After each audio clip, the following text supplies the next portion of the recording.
Buenas noches chicos, ¿cómo están?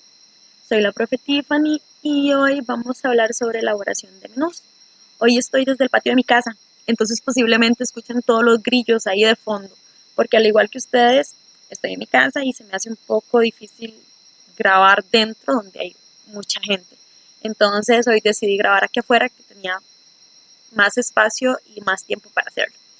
Eh, para poder elaborar el menú tenemos que tener una serie de conocimientos que esperamos ya haber adquirido durante el curso.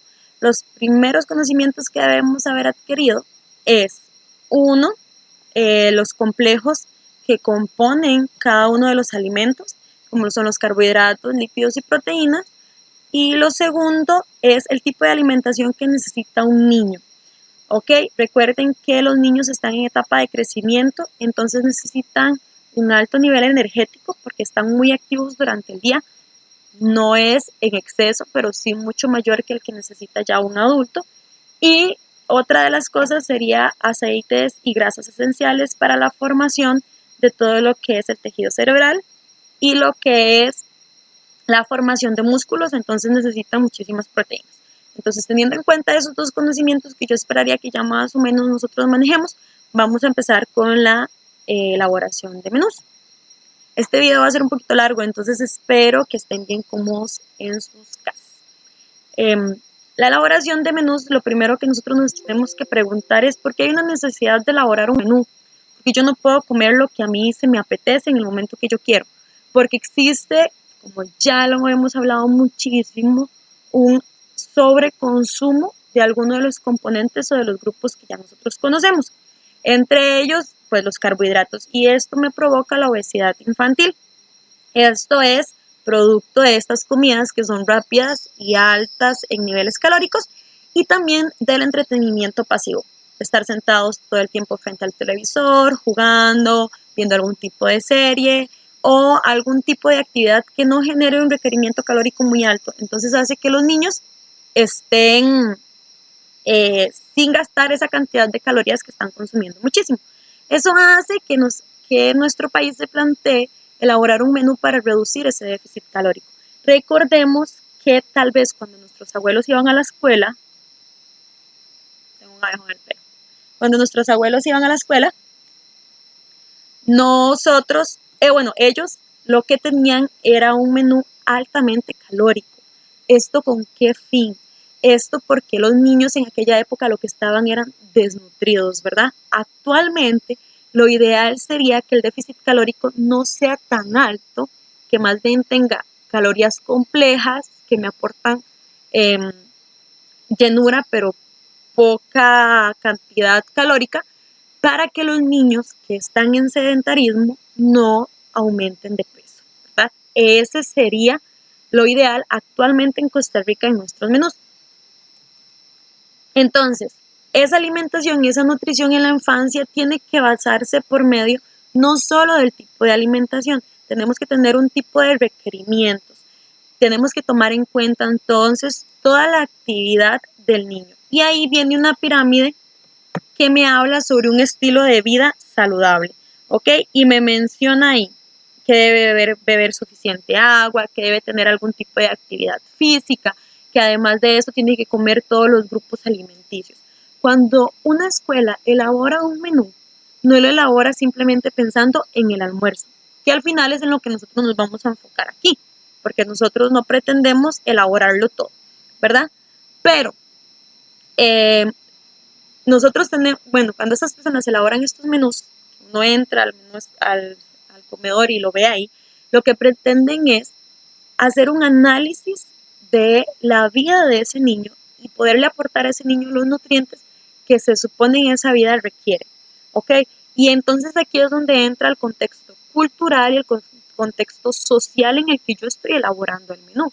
Es muy diferente si yo voy a elaborar un menú para una escuela que usted sabe que la población tiene una economía donde puede adquirir los 5 tiempos de comida completos. Entonces yo elaboro un menú con bastantes ensaladas, verduras y demás, porque el déficit calórico que necesita o de calorías simples va a ser muy básico, no necesita mucho. Pero si ustedes lo mandan a una zona donde tiene que elaborar un menú, donde usted sabe que tal vez el estudiante es el único alimento que consume durante el día, entonces tiene que aportarle suficiente energía para aguantar durante todo el día. Esto suena cruel, pero esto se da, ¿verdad? Entonces, esa alimentación y nutrición tiene que estar apegada al contexto cultural y a la capacidad social que tiene esa comunidad. Por eso, la elaboración de menús no lo hace solamente la señora del CEN o lo hace solo el nutricionista o demás. Se supone que es un conjunto de trabajo entre la junta administrativa, que son personas de la comunidad, entre un nutricionista que se consultó, entre la maestra que conoce las necesidades especiales de su población estudiantil, y todo esto acapara para la realización de un menú. ¿Qué necesitan niños consumir durante el día a día? ¿Tienen todos los alimentos requeridos o solo va a consumir el almuerzo? Y eso es lo que más o menos me quiere decir a mí la pirámide de la nutrición y la alimentación. ¿Ok? Entonces, recuerden la frase que yo todo el tiempo les digo: no existen alimentos ni buenos ni malos, solo ajustados a las necesidades de una persona. Y esa persona tiene necesidades específicas. La dieta que me funciona a mí no es la dieta que tal vez le funcione a alguno de ustedes. ¿Por qué? Porque ustedes y yo no tenemos ni la misma capacidad económica, ni tenemos el mismo metabolismo, ni tampoco tenemos las mismas características étnicas o evolutivas. Entonces, eso hace que haya algo diferente entre lo que usted pueda consumir y lo que yo pueda consumir. Si bien en la escuela, como se reciben 15, 20 niños por grupo, hay que hacer algo totalmente general para una población específica, yo lo puedo adecuar más o menos a las necesidades de esa población. Si yo a mí me mandan a Limón y yo sé que en Limón lo que los chicos más consumen es pescado porque es lo que es más fácil de adquirir, entonces dentro del menú tengo que tomar ese componente cultural y hacer que se incluya dentro del menú. Si por el otro lado a mí me mandan a Talamanca, por poner un ejemplo, y usted sabe que allá lo que se cultivan son chanchos y que la cultura del niño es comer carnes ricas en grasa, pues entonces las tengo que incluir para que el menú además sea atractivo según los gustos de esa persona. ¿Qué es lo que me va a variar a mí? Las porciones, porque las porciones hacen el déficit calórico. Entonces, recuerden siempre esa frase: no existen alimentos buenos o malos, sino dietas ajustadas o no a las recomendaciones de la población a la que se dirigen. Y no existe una dieta ideal. O sea, no existe la dieta de la manzana, la dieta de la piña, la dieta de todo eso, que es ideal para todo el mundo, que todo el mundo quiere bajar de peso, entonces la hago. O en ese caso, no existe una dieta ideal para los niños. Todos los niños están en crecimiento, entonces todos los niños requieren que en su plato de comida haya arroz. ¿Ok? Por poner uno de nuestros granos básicos en nuestro plato. Es diferente para cada uno de los niños. Sin embargo, vamos a intentar hacer un muestreo poblacional y vamos a intentar hacer un plato que se adquiera a esas necesidades sociales y culturales que tiene ese niño. Y lo que existen son dietas distintas que son capaces de cubrir la necesidad de una persona. En este caso, como nosotros no tenemos una maestra por niño, entonces lo que tenemos es una dieta por población, que en realidad en nuestro país no está mal. Pónganse a pensar que si en cada pueblo hay una escuela, a pesar de que los niños necesitan cosas específicas, podríamos hablar de que hay un buen estudio de necesidades si se hace a conciencia y se hace bien, porque por cada escuela hay un menú. Entonces, pienso que a nivel de Costa Rica lo hacemos bastante bien en comparación a niveles de otros países centroamericanos. Aquí por lo menos nos enfocamos mucho e intentamos mucho darle a ese menú específico para cada una de las escuelas y que sea rico en buenos nutrientes. ¿Ok? Entonces, recuerden también un poco las porciones. Para los niños tal vez las porciones van a ser un poquito más grandes, ¿ok? En el sentido del tamañito de su mano, porque esto es referente al tamaño de la mano de cada una de las personas. Pero los niños tienen una mano muy chiquita y ellos necesitan un déficit calórico un poquito más grande. Pero siempre nos ayuda para darnos una idea de las dimensiones, ¿ok? Recordando siempre las grasas, que sería la puntita del dedo, ¿ok? Recordando siempre las proteínas, que son aquí el centro de mi mano, y recordando siempre las verduras, que serían las dos manos juntas, y los carbohidratos, que serían como con el puñito cerrado, ¿ok? Recuerden también que yo no puedo hacer una dieta abrupta del día de mañana, decir, bueno, yo estoy comiendo full arroz y de pronto le voy a decir al niño, no vamos a comer arroz en una semana. No, tiene que irse adecuando según las necesidades culturales también. Si mi cultura es comer arroz todos los días, lo sigo comiendo, pero voy conforme paso el tiempo disminuyendo las porciones para que esas porciones sean buenas a largo plazo para mí y yo poder generar un hábito alimenticio.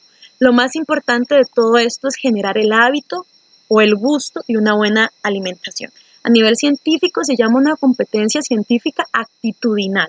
Cuando yo soy competente dentro de mis actitudes, dentro de lo que a mí me gusta, para elegir dentro de un abanico de posibilidades la opción más saludable para mí.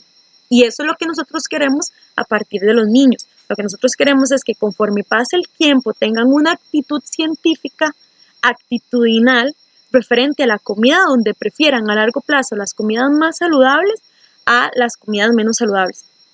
Suena hipotético, suena idealista, sí, yo sé que sí, pero al fin y al cabo son los niños quienes más aprenden hábitos. Es la etapa perfecta para enseñarles algo que les va a durar a largo plazo. Entonces, por eso es que se intenta implementar a través de los menús.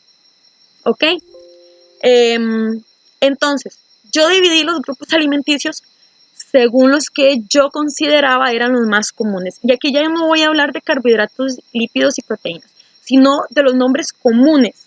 Yo tengo que aprender a identificarlos, evidentemente, pero con los nombres comunes que nosotros los conocemos. Por ejemplo, hay un grupo de patatas, cereales y derivados. ¿Qué son estos? Son los principales compuestos de hidratos de carbono, que son los carbohidratos, los que me dan más energía durante el día. Entonces, esos componentes, lo ideal sería comer de 2 a 3 raciones al día. Recuerden que la ración es así, ¿ok? Chiquitita, no es que yo me voy a servir 3 tazas de arroz. Y entonces, a la hora de montar el menú, yo podría montar 2 o 3 raciones al día de todo ese grupo de patatas, cereales y derivados. Y entonces ahí me entran de los componentes que yo más aporte calórico me dan. El arroz, los frijoles, el cereal, las papas, la yuca, la papa maíz. A ver, todos estos componentes que ustedes saben que son carbohidratos. Entonces, esa a nivel costarricense, ¿ok? Es la base de nuestra alimentación y tiene un significado económico porque es lo más barato de adquirir. Yo no puedo de hoy a mañana decir, yo voy a dejar de comer papas en esa cantidad. No, lo que voy haciendo es reducir las cantidades de forma que sea la porción correcta y la distribuyo a lo largo del día para irlo gastando. En lugar de comerme el picadillo de papa que hice todo en una sentada en el almuerzo, entonces lo divido en 2 o 3 raciones durante todo el día. De forma que yo pueda hacer todo esto. ¿Ok? Entonces, el segundo grupo que armé, evidentemente que está dentro de nuestra cultura, es el pan, ¿ok? El pan es un carbohidrato y lo puedo tener un carbohidrato simple o un carbohidrato complejo, ¿ok? Entonces, ese carbohidrato, lo ideal es que sea integral porque me aporta mayor fibra. Pero si yo no lo tengo, entonces consumo un pan blanco, pero en menor cantidad de porción, hasta el momento en que yo pueda de alguna u otra manera sustituirlo por un pan integral. Pues en mi casa pasa muchísimo, mi papá no tolera el pan integral, entonces él come pan blanco en la medida de las porciones distribuidas durante el día, porque no me gusta, porque no lo puedo comprar, porque lo demás. Entonces de 2 a 4 raciones, ok. Ojo ahí, esto es distribuido durante todo el día en 5 o 6 tiempos de comida. Si usted está en la casa, evidentemente usted hace más tiempos de comida. Entonces usted prepara sus porciones y las distribuye a lo largo del día. ¿Ok?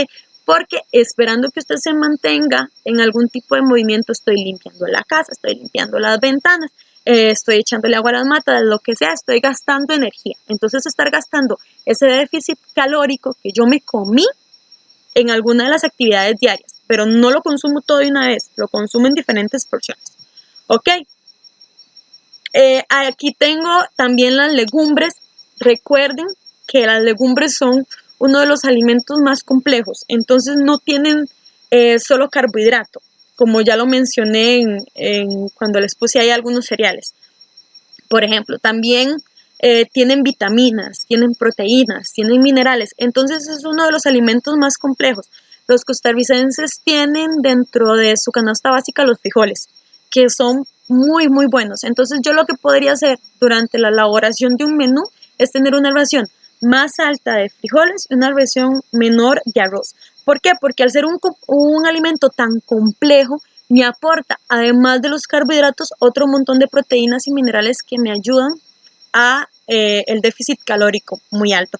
Y que de paso, ¿verdad? Les da a los niños muchas vitaminas, ahí dice ácido fólico y demás componentes que le ayudan a todo el desarrollo.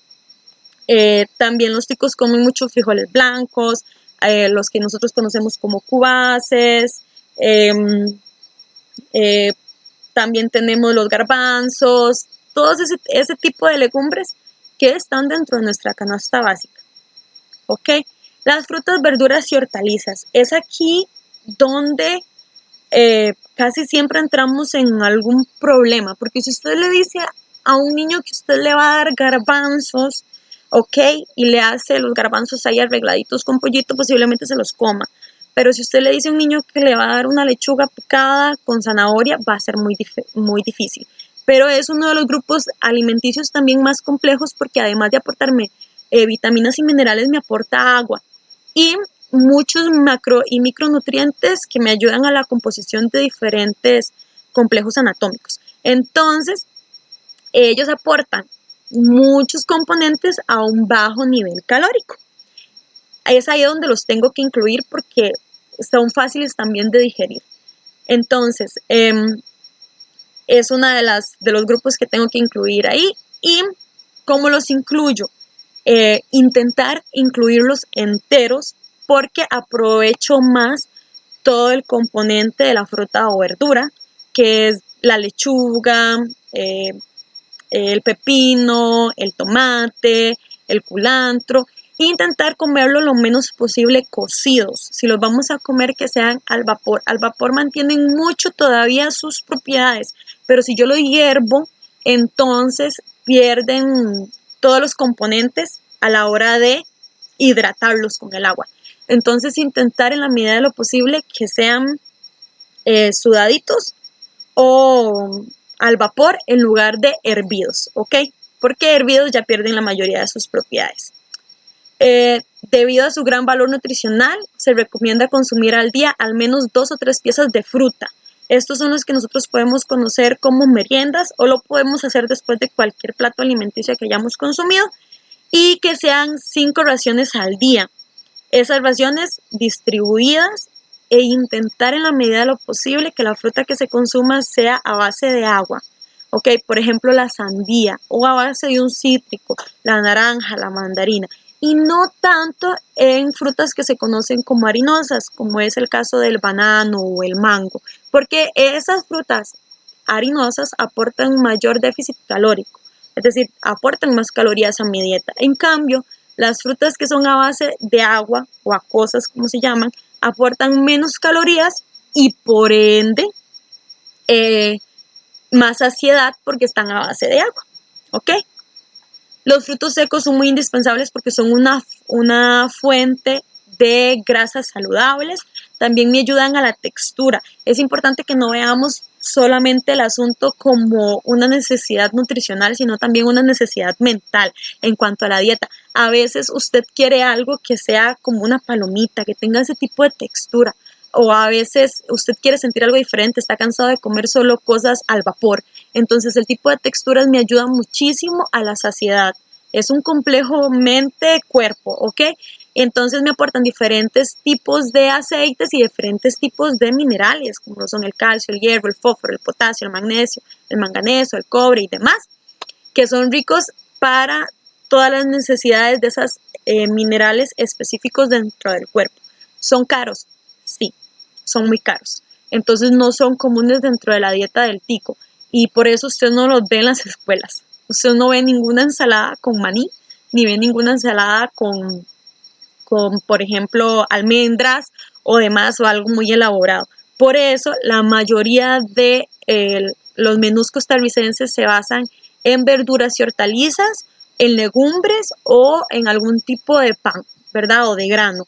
Casi los frutos secos que son de alto precio no se utilizan. Sin embargo, no son indispensables. Quien pueda adquirirlos lo puede hacer. O tiene la posibilidad de tener esa dieta más balanceada. Sin embargo, todos estos componentes que yo puedo tener en frutos secos, los puedo también tener en algún tipo de legumbre o algún tipo de grano.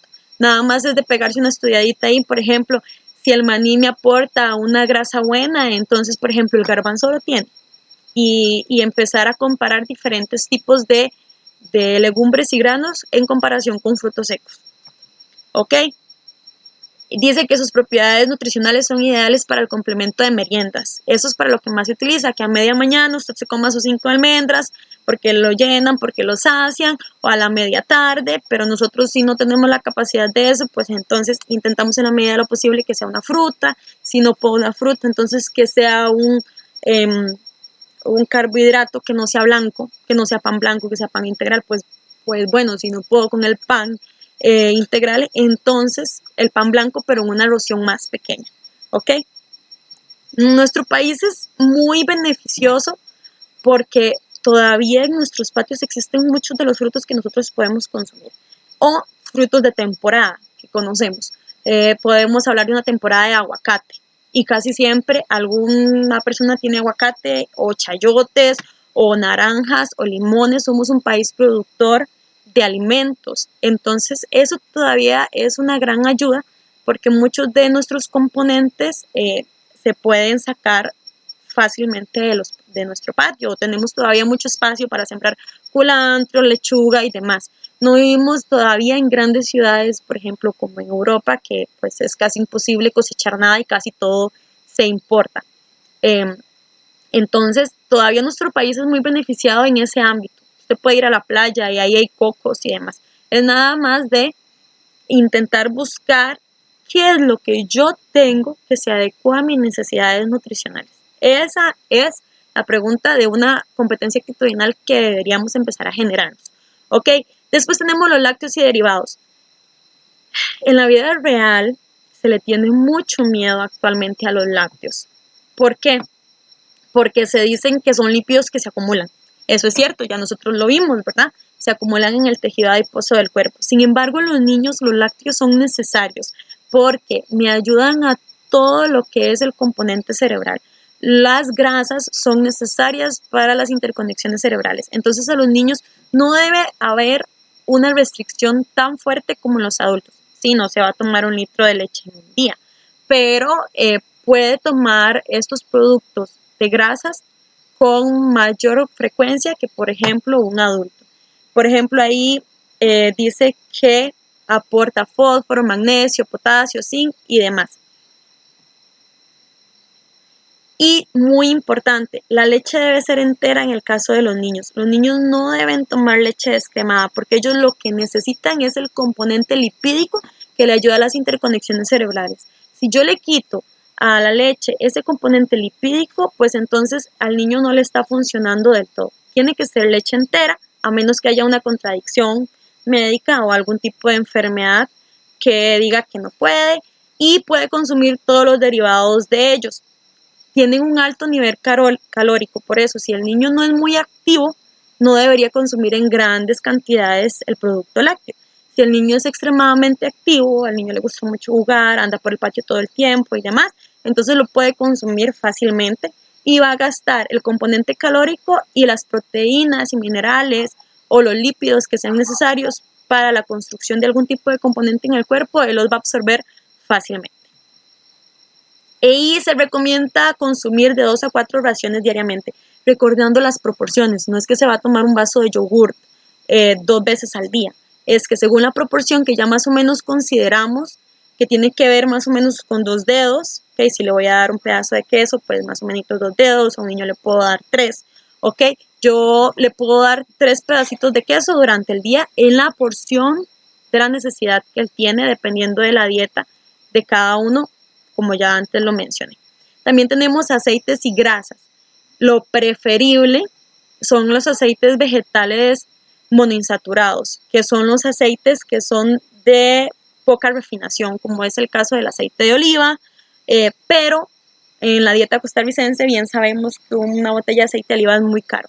Entonces lo recomendable va a ser los poliinsaturados, que pueden hacer aceites de girasol, de maíz, de soya, de cacahuate, pero que estos tengan porciones más pequeñas o que bien se utilicen a manera de spray para cocinar o a manera de aderezo, no a manera de combustión, porque en el momento que usted pone en combustión, o sea, pone el aceite en un sartén para generar el calentamiento y la cocción de los alimentos, eso produce que se le adhiera hidrógeno a los alimentos y genera mayor componente calórico para ellos. Por ejemplo, un plátano frito. ¿Ok? Entonces, lo ideal sería que si lo voy a utilizar para cocinar, estos sean en pequeñas cantidades. Puedo colocar el aceite de girasol, lo pongo en un atomizador y coloco chorritos en lugar de vaciar directamente de la botella. ¿Ok? En lugar de vaciar un chorro de aceite, estoy vaciando unos 3, 4 chorritos de spray y eso hace que disminuya mi cantidad calórica. Porque usted no le va a pedir a un padre de familia, no, señores, que su hijo tiene obesidad y necesita dejar de comer aceite y el padre de familia tal vez no lo pueda comprar. Entonces lo que buscamos son alternativas con lo que ya se tiene, poder generar algún tipo de cambio. ¿Ok? También dice que cuando usted no consume aceite de oliva supone una desventaja en el punto de vista de salud gastronómico y cultural porque no se dan las ventas del mismo, pero es que es muy caro. Entonces lo que se dan son los monocultivos. El aceite de oliva por lo general es producido por pequeños productores, valga la redundancia, entonces es como más puro. De ahí ustedes pasan, cuando van por Quepos y ahí lo que ven es empresas de aceite de palma, ¿verdad? Y eso es una empresa que es un monocultivo que afecta tanto el ambiente y el producto no es tan bueno y es súper refinado, pero es el más barato y es el de más acceso en nuestro país. Entonces lo que hay que intentar es consumirlo en menores cantidades en la medida de lo posible. ¿Ok? Y las carnes que contienen un 20% de las proteínas de elevada calidad y un porcentaje de grasas variable entre ellas. Tenemos diferentes tipos de carnes dependiendo del animal del que provengan. Tenemos las carnes blancas, por ejemplo, el pollo. El pescado está en un apartado diferente. Tenemos el pollo, tenemos el cerdo, que tiene alto nivel de grasa, y tenemos la res, que son los que principalmente se consumen en nuestro país. Ahí habrá alguien que tendrá un cabrito o alguien que tendrá pues un búfalo en Guanacaste y entonces también consumen ese tipo de carne. Entonces eso también hay que tomarlo en consideración. No podemos ser idealistas que todas las familias tienen acceso a los grupos de carnes, pero recuerden que existen alternativas en legumbres para todo el componente proteico. Si tengo una dieta alta en legumbres, pues posiblemente no necesite las carnes porque la mayoría de proteínas vienen incluidas dentro de esas legumbres o granos. ¿Ok? Tenemos también los embutidos. ¿Por qué los coloqué por aparte? Porque son más baratos y no los considero yo la mayoría de veces carne, a veces hasta los consumo sin cocción. Entonces no los puedo considerar yo meramente como carne. Sí tienen el componente del animal totalmente, pero tienen algún proceso de algún proceso industrial que hacen que ya no sea tan magra o no sea tan pura, ¿verdad? Está principalmente saturada por algún tipo de grasa, por algún tipo de sal, por lo general se alinea, como dirían nuestras abuelitas, con papa o con yuca o con algún tipo de carbohidrato para darle esa consistencia como masosa y son altos en componentes grasosos. Entonces los embutidos no los verán mucho dentro del menú escolar, ¿verdad? Si podemos comprar legumbres, garbanzos en lugar de un embutido, lo vamos a hacer. Sin embargo, en nuestras casas, como ya les dije, sí se consume muchísimo y hay que tomarlo en cuenta. Entonces, lo que hay que intentar es reducir las porciones. Más que por el componente calórico, por el componente de minerales que tiene. Minerales en exceso, por ejemplo, la sal o tipos de preservantes que hacen que sea muy difícil de procesar. ¿Ok? Entonces, al ser difícil de procesar, pues se queda mucho tiempo en el cuerpo y hace que el metabolismo sea más lerdo. Por eso no debería ser muy incluido dentro de la dieta. de algún menú. Ok, tenemos los pescados y los mariscos que aportan proteínas de alto nivel biológico, eh, diferentes vitaminas y minerales. El hecho de que vengan del océano hace que sean ricos en minerales y que las carnes del pescado sean mucho más magras y mucho más puras en la medida de lo posible en cuanto a grasas. ¿Ok? Entonces, no se consume mucho dentro de nuestra dieta. Si te vas un poco hacia las costas, sí, si se va uno hacia Limón, Punta Arenas, porque las cabecillas de hogar son pescadores. Entonces ellos lo que proveen en casa es pescado, ¿verdad? Pero en nuestras dietas no, porque nosotros no tenemos tal vez esa capacidad adquisitiva. Sin embargo, se intenta incluir en el menú por lo menos una vez a la semana, una vez cada 15 días, para poder aportar los diferentes minerales y proteínas que tiene el pescado de una forma saludable. Se ha hecho mucho actualmente que en lugar de hacer frito el pescado, se hace al horno. O se cometen el error, por ejemplo, cuando yo iba al colegio, se daba pescado en salsa. Era hervido, ¿verdad? Y le echaban salsa de tomate. Yo no sé si dentro de la cultura de alguien está el pescado de salsa de tomate, ¿verdad? En salsa de tomate. Pero era algo que se desperdiciaba y se botaba. Entonces tampoco es la idea. Si bien el pescado no debe estar sobresaturado frito, se puede buscar alguna otra medida de al horno, de al ajillo, de diferentes formas, de manera que también sea agradable al gusto de los niños o a la mayoría de la población con la que se está estudiando. Pues si usted hace pescado en salsa, lo coloca en un menú y después se da cuenta que no es algo que se está beneficiando a nadie, que se está botando, entonces lo ideal sería cambiar la preparación de ese menú por algo que sea más atractivo, porque usted no le puede venir a imponer a alguien algún alimento que tal vez nunca ha probado o que dentro de su actividad cultural nunca ha tenido. Siempre nos tenemos que adecuar a eso. Pues si usted se va a Limón y lo que se da es pescado frito y lo que más se consume es pescado, pues entonces intentamos una vez a la semana darle el pescado frito, ¿ok? Bueno, una vez al mes y el resto del mes le buscamos otras alternativas para que él vaya adquiriendo el gusto de los otros tipos de métodos para cocinar el pescado, pero aún así no se sienta tan retraído, tan contraído de su gusto personal como lo es el pescado frito, ¿verdad? Los pescados pueden ser frescos, congelados o en conserva. Existe mucha relación o mucho mito sobre que los alimentos congelados pierden sus propiedades. La mayoría de investigaciones dicen que eso es cierto, que lo ideal es consumir los productos frescos. Sin embargo, congelarlos siempre va a ser la mejor opción. Marinarlos antes de congelarlos, porque las sales también nos ayudan a conservar las diferentes propiedades y los diferentes sabores de ese alimento. Entonces lo ideal sería marinarlos y después congelarlos. Si no se puede, se congela. Totalmente entendible. Ok, los huevos, que es de nuestra dieta día a día, hay mucha gente que desayuna, almuerza y cena huevo. Dice que es buenísimo, que es un gran aportador de valor nutricional, pero también es un gran aportador a alzar los triglicéridos. Entonces no se recomienda comer muchísimo huevo, principalmente si este es frito. Si es huevo duro es más factible. Se recomienda consumir 3 raciones de huevo a la semana, ¿ok? A criterio más de cultural, yo pensaría que lo ideal sería consumir un huevo al día.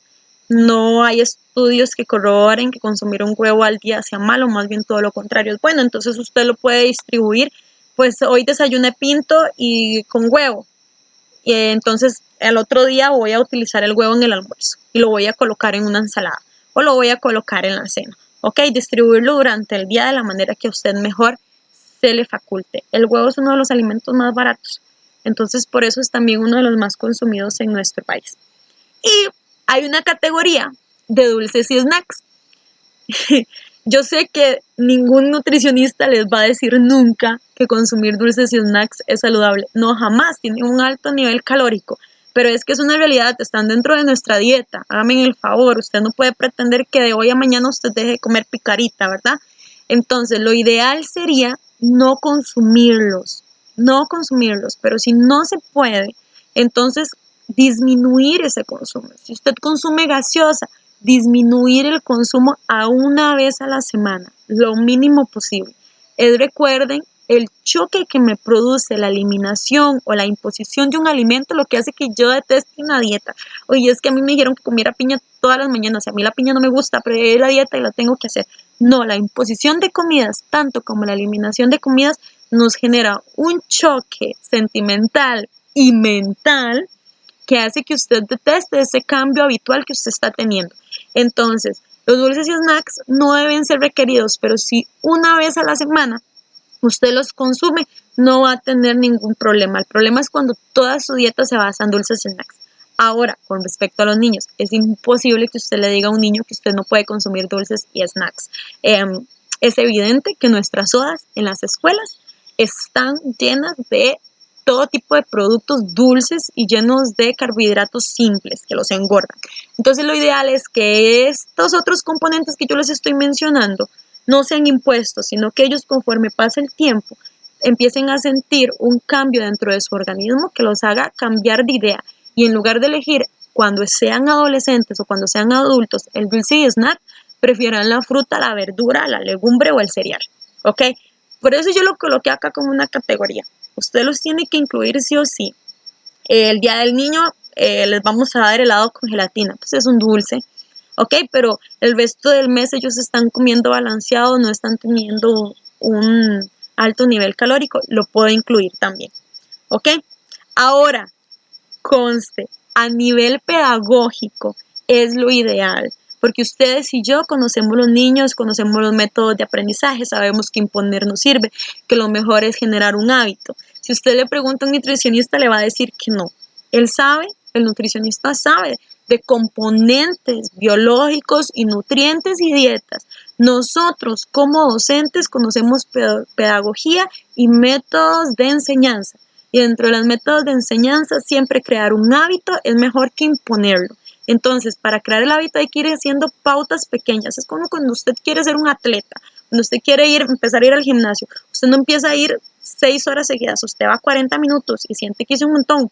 Perfecto. La próxima va 42 minutos, la próxima va 1 hora y así va generando el hábito. Lo mismo pasa con la dieta. Yo no la puedo imponer. Yo necesito generar ese hábito. Por eso los maestros y maestras son tan importantes, porque son los que tienen la capacidad pedagógica para entender cómo debe ser un método para llegar a lograr un objetivo, ¿ok?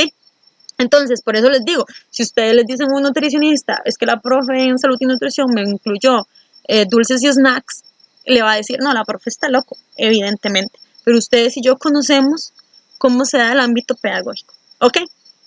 Entonces, ¿cómo elaboramos los menús de un comedor escolar? Tomando en cuenta todos los componentes que les acabo de mencionar. En lugar de ya pensar un carbohidrato, lípido y proteína, pienso en los grupos alimenticios que yo acabo de mencionar, porque se supone que yo ya sé identificar todos los grupos dentro de esos alimentos. ¿Ok? Entonces, lo primero es que hay 3 requisitos indispensables. Hay requisitos nutricionales que yo tengo que abarcar. Los chicos necesitan carbohidratos, los chicos necesitan lípidos, los chicos necesitan proteínas, ¿ok? Todo ese componente nutricional. Después, tengo que tener el componente pedagógico y es ahí donde entra el segundo cuadrito que les estoy señalando acá. Bueno, el segundo, verdito, que dice composición y variedad de los menús. Es ahí donde entra el componente pedagógico. ¿Cómo voy a variar yo todos esos alimentos dentro de un mismo grupo para hacer que ese menú sea atractivo? Ok, en lugar de darles todas las semanas frijoles, un día les voy a dar frijoles rojos, otro día les voy a dar frijoles negros, otro día les voy a dar garbanzos, otro día les voy a dar lentejas. En lugar de darles todos los días pollo, entonces un día les voy a dar pollo, otro día no les voy a dar carne, les voy a dar algún tipo de legumbre. En lugar de todos los días darle lechuga, un día le voy a dar repollo, otro día le voy a dar tomate. Recuerden que también tiene que ver mucho la vista. Como se vea el plato, también me provoca a mí algún tipo de apetito. ¿Ok? Me provocan ganas de comérmelo. ¿Ok? Y otras consideraciones en la elaboración y distribución de los menús. Pues ahí entonces yo tengo que tomar en cuenta el ámbito social en el que yo me encuentro, el ámbito cultural, y tengo que tomar en cuenta la capacidad que tienen esos estudiantes para adquirir diferentes alimentos. Ya todo lo que les he hablado, si el chico tiene capacidad económica, si no la tiene, qué disposiciones tienen sus padres, qué tipo de población estoy trabajando, pues resulta que la mayoría de mi población, el 90%, está en obesidad, o por el contrario, el 90% está en desnutrición. Ok, todos esos componentes sociales más o menos los tiene que manejar el docente. Ok, entonces ya les dije más o menos qué son los requisitos nutricionales. Y ahí entonces sería, lo primero, el requisito nutricional, es el aporte energético que da ese alimento, ¿ok? ¿Cuántas calorías necesarias ocupa el niño? Entonces dice que, ojo, nos vamos a enfocar en el almuerzo, ¿verdad? Porque el almuerzo es lo que nosotros en la escuela podemos elaborar. Lastimosamente nosotros al niño no le podemos hacer de desayuno a cena. Conocemos cómo debe ser el desayuno y la cena, ¿verdad? Pero no podemos darles desayuno desde el inicio, porque es un gasto económico para el país muy alto. Entonces el país les da el almuerzo, que es el alimento más importante del día. En buena teoría, ¿verdad? A nivel calórico y energético. Entonces, dice que la comida del mediodía debe aportar alrededor del 35% de la energía total de las necesidades diarias. Es decir, el almuerzo tiene que ser pesadito para que aporte ese 35% de la energía. Ahí hay un grafiquito, como ustedes lo pueden ver, dice, hay el desayuno un 25%, ya eso lo hemos hablado mucho, hay personas que no pueden desayunar por diferentes cosas, entonces tal vez buscará un desayuno más liviano. El almuerzo tiene que ser la comida más pesadita y no dejamos de cenar. Cenamos siempre, tal vez un poco más liviano, no menos energético, más liviano. En lugar de comer la misma cantidad de arroz que comimos aquí, entonces acá lo distribuimos y comemos menos, ¿ok? Más liviano en la cantidad de porciones. Tiene que tener ese perfil calórico, que es donde se debe calcular más o menos la ingesta del día. Esto es muy difícil. Esto es muy difícil porque usted no sabe qué consume el niño durante todo el día. Usted lo que hace es un estimado para saber si esos niños que ya les dije que ustedes tienen en sus escuelas son obesos o están en un perfil bueno o si están en desnutrición. Entonces yo digo, bueno, si están en desnutrición necesitan mayor aporte calórico, ¿verdad? Para ganar masa muscular. No tienen mucho aporte calórico porque están obesos. Les voy a hacer totalmente lo contrario, voy a disminuir el aporte calórico de carbohidratos simples. Ok, eso va a depender del tipo de población que yo tengo. Después, el perfil lipídico es los diferentes ácidos grasos que yo debo incluir. Ok, los debo incluir ahí. Y después el aporte de ingesta recomendada de micronutrientes, que son los diferentes componentes que yo le agrego además de los grandes grupos. Recuerden, está el carbohidrato, tenemos el lípido que lo podemos adherir a algún otro tipo de alimento. Cuando yo hago el arroz, adhiero un lípido. Cuando yo hago la carne, adhiero un lípido. ¿Ok? Y se supone que este lípido yo lo debo estar cambiando o cualquier tipo de esos componentes cada 15 días como mínimo para yo poder tener esa variación. Bueno, en el comedor escolar, en una semana les vamos a dar aguacate. Otra semana les vamos a dar aceite de girasol. Y vamos a hacer un aderezo con aceite de girasol. Y eso lo vamos cambiando, la preparación día con día. ¿Ok? Por eso es que ahora ser cocinera de una escuela a veces es difícil, porque te mandan preparaciones muy complejas o cosas muy complejas que no están dentro de nuestra capacidad y las mandan otra vez a cursos o les mandan todo el recetario de cómo lo deben hacer. No para cambiar el producto, para cambiar la preparación, para que se vea atractivo. ¿Ok? Aquí también les coloqué que también tiene que adecuarse según el sexo y la edad, ¿ok? El menú que se prepara en la escuela no es el mismo menú que se prepara en secundaria. ¿Se hace en nuestro país?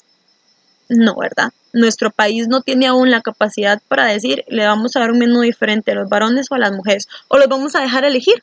Les vamos a poner abierta hoy hay 2 tipos de ensaladas, 2 tipos de... Eso no tenemos la capacidad económica.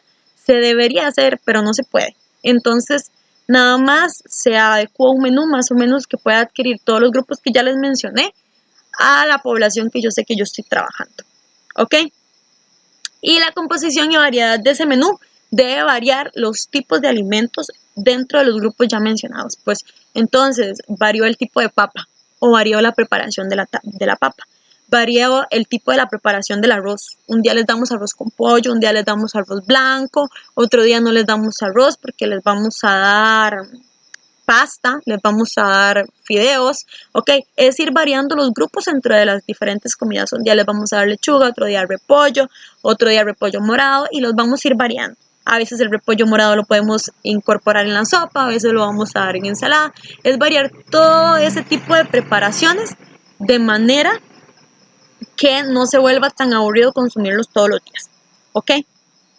Entonces, aquí viene un detalle muy importante que me pareció esencial. Lo primero es que se recomienda que la forma correcta de comer sea que hayan dos platos, de forma que a nivel visual usted se sienta más saciado al momento de sentarse a comer.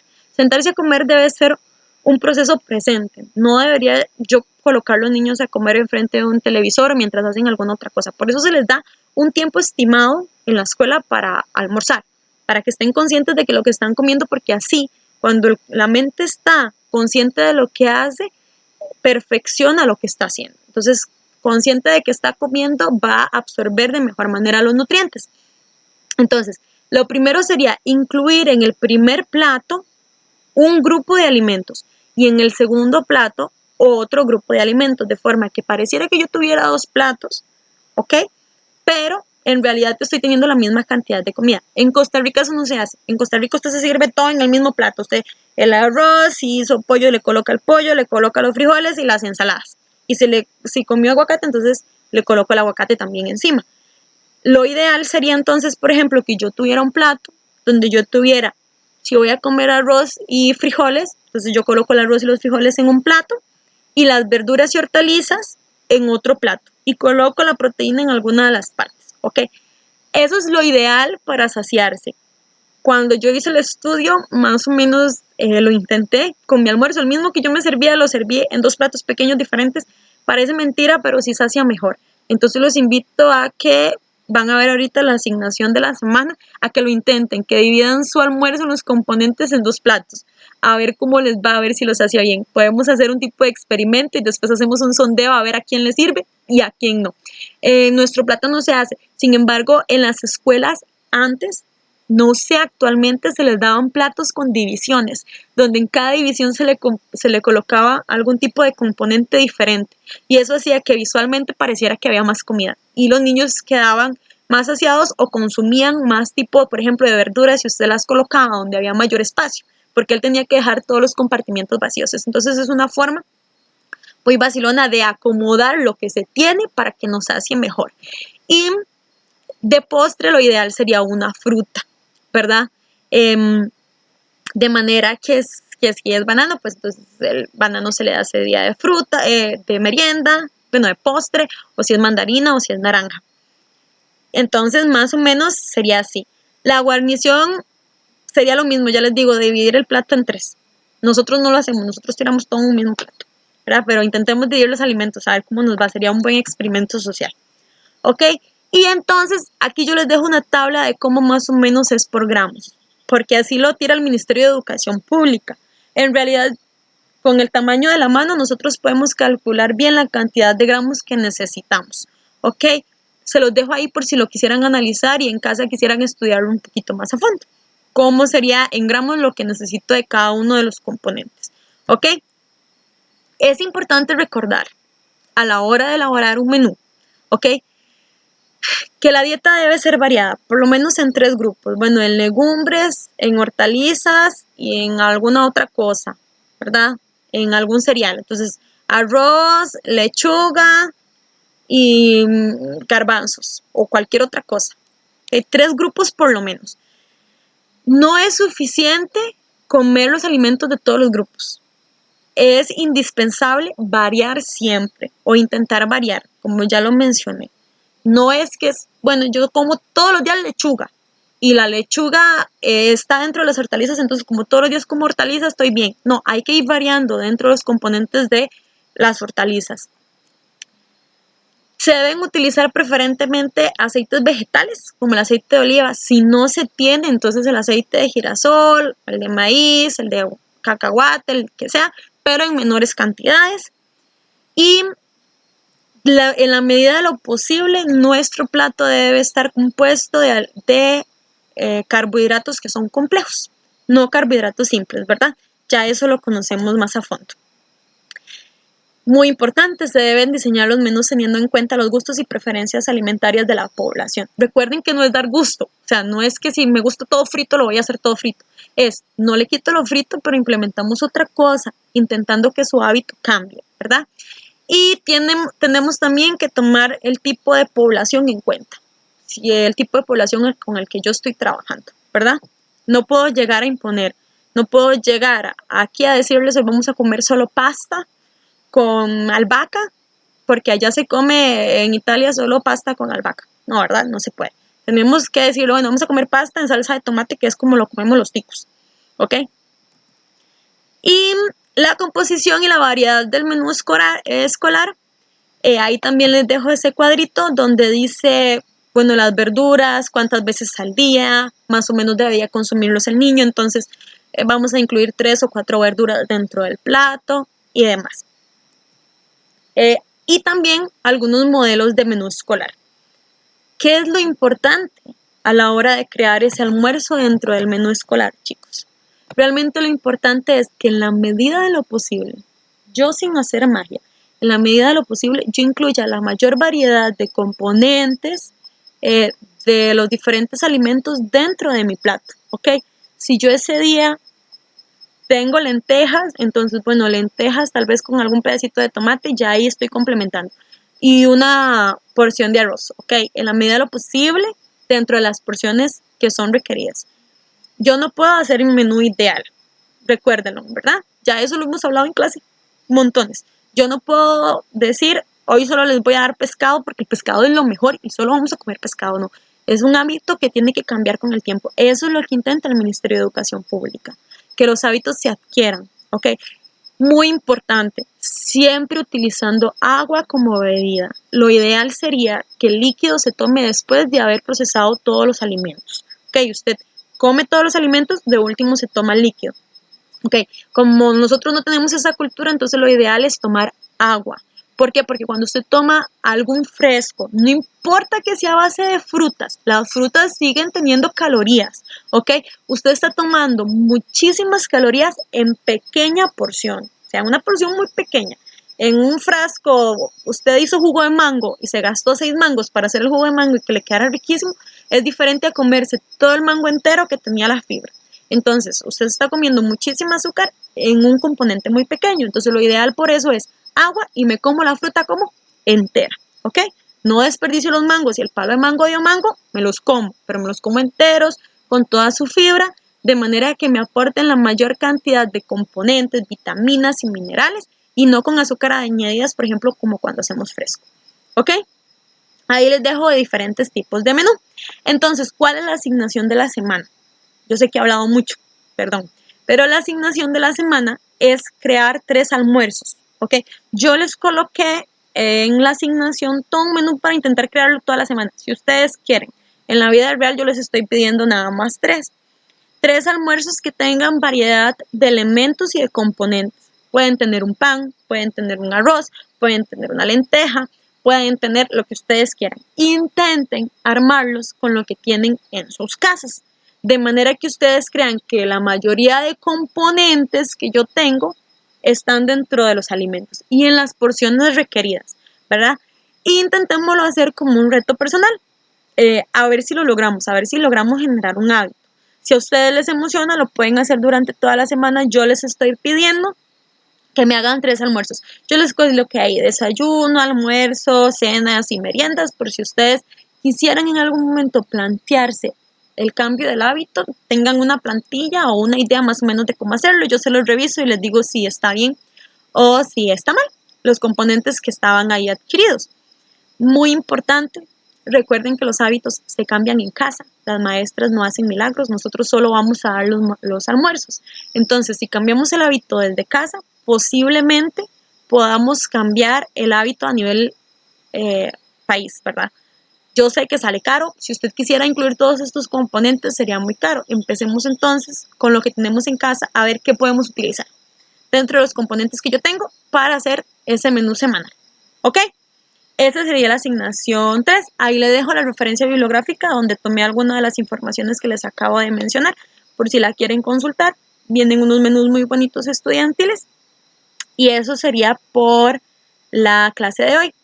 Sé que hablé muchísimo hoy, me disculpo, pero era necesario. Entonces, espero tengan un lindo día.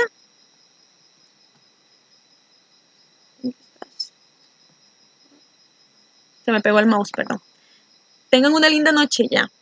Y que estén en casa intentando de alguna manera mantenerse entretenidos. Recuerden siempre, si van a salir, siempre tomar las medidas del caso. Nuestro país está haciendo esfuerzos enormes y admirables para lograr combatir esto. Entonces, seamos de ayuda para ello. Nos vemos, esperemos que pronto en persona y tengan una linda noche, chicos.